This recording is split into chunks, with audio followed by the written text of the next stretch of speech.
Equipment apa aja sih buat kamu para pemula yang harus kamu siapkan saat mendokumentasikan wedding? Yuk simak video berikut ini. Yang pertama, yang paling penting, yang paling jelas yaitu kamera. Nah, di sini saat kamu mendokumentasikan wedding, kamu harus menggunakan kamera yang profesional agar terlihat profesional juga.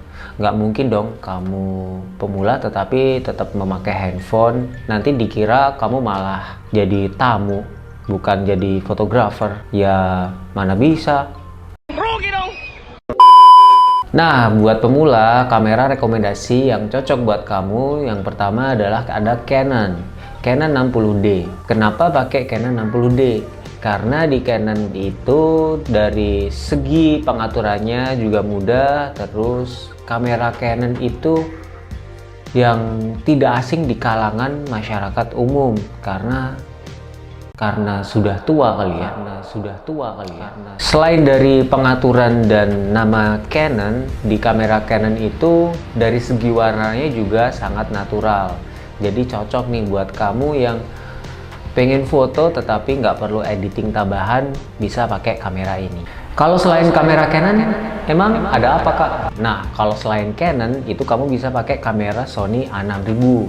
Kenapa pakai Sony A6000? Karena dari Sony A6000 itu kamera entry level yang cocok buat kamu pemula untuk mendokumentasikan wedding. Dengan autofocus yang cepat, dari segi warna juga yang udah oke, dari pengaturannya juga udah mudah. Kalau misalnya nggak bisa, ya nanti kita ajarin.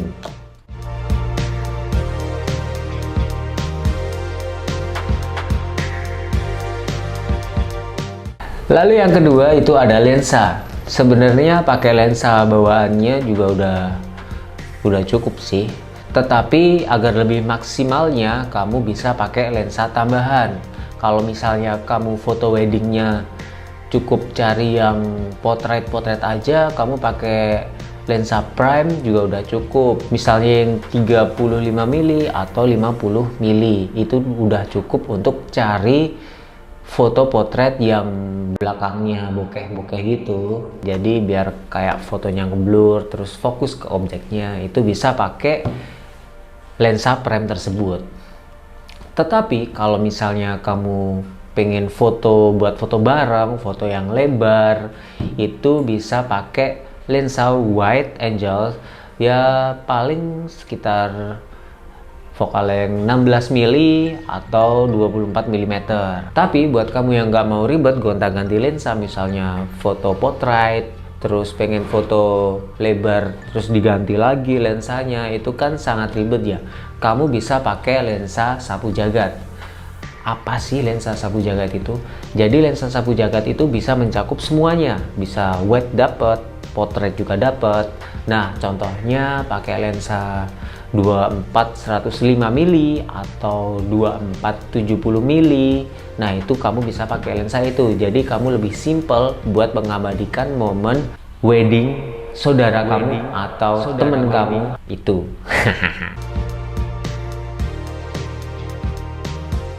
Lalu selanjutnya yang ketiga adalah flash eksternal. Flash eksternal ini sangat wajib buat kamu yang mau mendokumentasikan wedding. Kenapa sangat diwajibkan? Karena di suatu kondisi kadang ada di dalam ruangan atau tenda yang kurang cahaya, kamu harus menggunakan flash eksternal ini.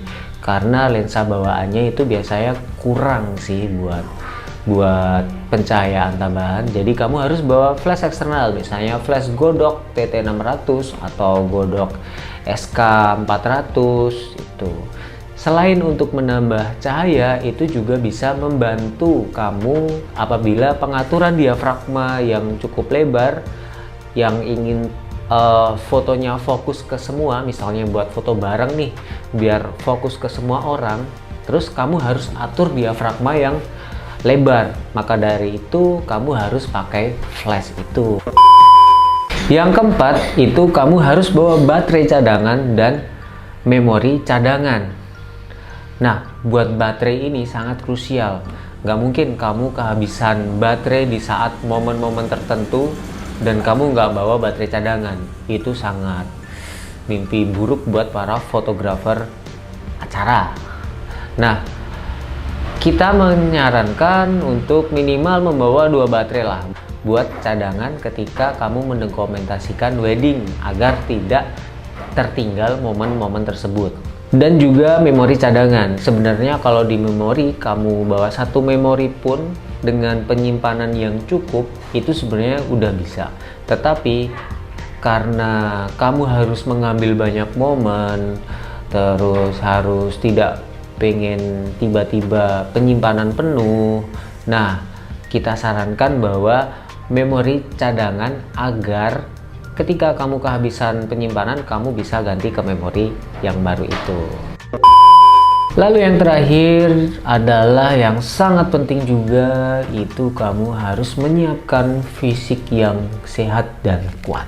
Biasanya fotografer wedding itu sangat dicari-cari buat para pengantin. Karena apa? Karena mereka tidak ingin meninggalkan momen-momen yang sangat berharga, momen sekali dalam seumur hidup. Makanya banyak pengantin pasangan yang membutuhkan fotografer. Jadi maka dari itu, dengan fisik kita yang cukup, kita dengan kondisi yang cukup sehat, itu juga harus kita siapkan. Nggak mungkin tiba-tiba di acara yang krusial tiba-tiba kamu tumbang atau pingsan.